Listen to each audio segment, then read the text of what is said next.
Euroregione News.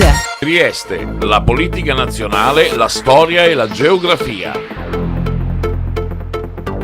Nell'ultima città italiana, uno degli ultimi partiti o movimenti nati in terra italica ha deciso di tenere il congresso nazionale. Fratelli d'Italia, con Giorgia Meloni c'erano i rappresentanti locali, anche del Medio Friuli, tra cui Antonella Iacuzzi, consigliera del comune di Varbo. Continuare a promuovere i valori che sono di Fratelli d'Italia.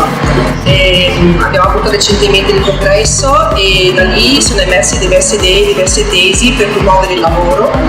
Una proposta della Giorgia Meloni che sarà concretizzata al prossimo governo, se appunto il centrodestra vincerà, sarà quello della flat tax, per esempio, per cui tutte le aziende che per ipotesi quest'anno hanno fatturato 10.000 euro, se l'anno prossimo fattureranno qualcosa in più, quel qualcosa in più verrà tassato solo al 15%. Questo servirà a far emergere il sommerso, a incentivare le persone e le aziende a fare di più e meglio. Dal Medio Friuli per Euroregione News, Marco Mascioni.